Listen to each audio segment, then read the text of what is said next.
Episode 7 of Agatha All Along continues along the Witch's Road and continues the okay form of the previous episode. This episode sees another trial completed, one which actually tests a witch's abilities. Like episode 6, episode 7 of Agatha All Along gets a 5 out of 10 from me. It could have been a 6, but Agatha just takes all the tension out of every scene with her incessant quipping.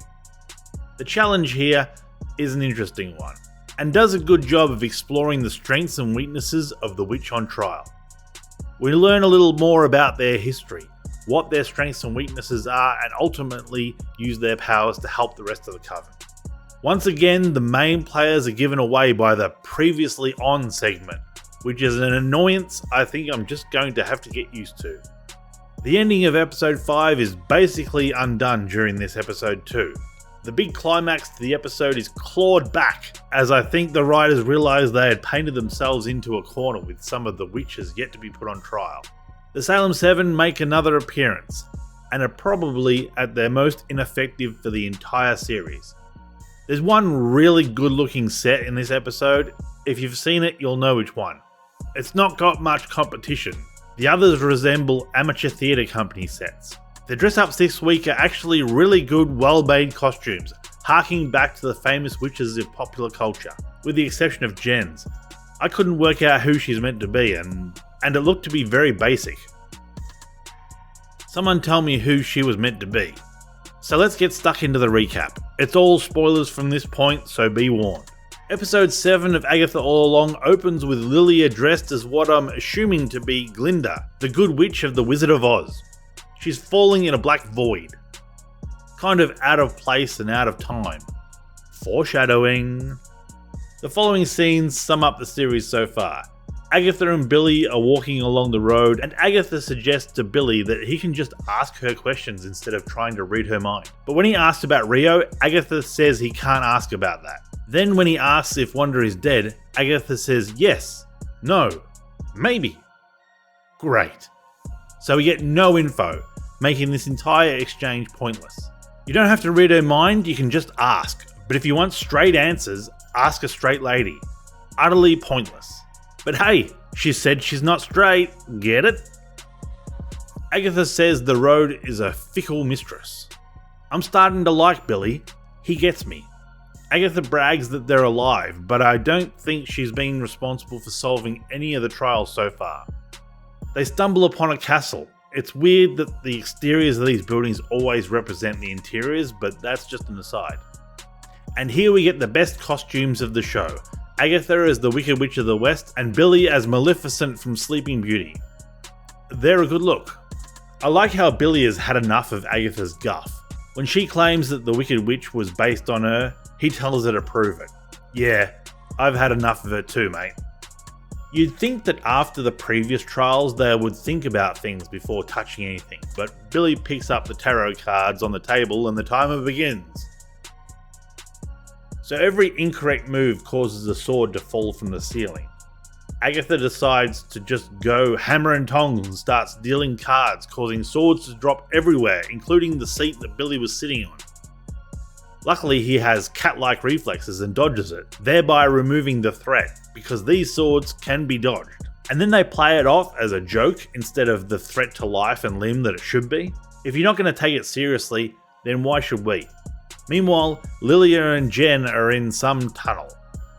And Lilia is acting weird again, like she's fading in and out of lucidity. I knew it! I said in the episode 4 review that she was giving answers to questions that are being asked at a later point. How many times have we seen that plot device? Red Dwarf did it better. Now that's a great show. We get a scene back a couple of 100 years when Lilia was learning the craft as a young girl. This old broad makes a lot of sense. I like this scene between Jen and Lilia because Lilia is describing what has happened to her accurately and succinctly, and Jen is treating it like it's an actual problem that maybe they can somehow solve.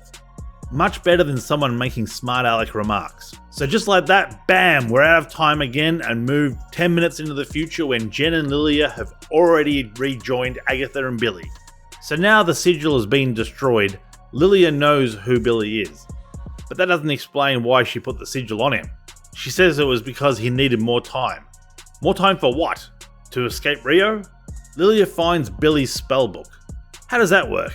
He lost it while they were flying on their chuzwazzers and now it's in this tunnel. Her clairvoyance isn't really that useful. I mean, she said to keep an eye out for shelving, but they didn't know they were close due to spotting the shelves. They knew because they could hear Agatha bitching and moaning. She should have told Jen to keep an ear out for Agatha's voice. So Lilia decides that the way to pass the trial is to perform a tarot reading on Billy. Get it? He's the queer ant. This really is the gayest Marvel show yet. I like that they actually describe some element of witchcraft in this episode. I don't know if this is historically accurate, but it's at least interesting. It adds a veneer of verisimilitude. Lilia reading my mind when she asked if there were any snide remarks. I like how the old duck doesn't try to cheat death.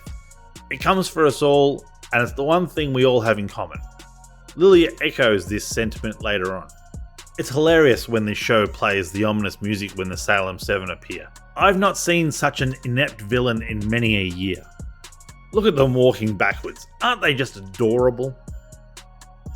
So it turns out that Lilia's not supposed to read Billy. She's supposed to read herself. She's the journeyer, journeying through time.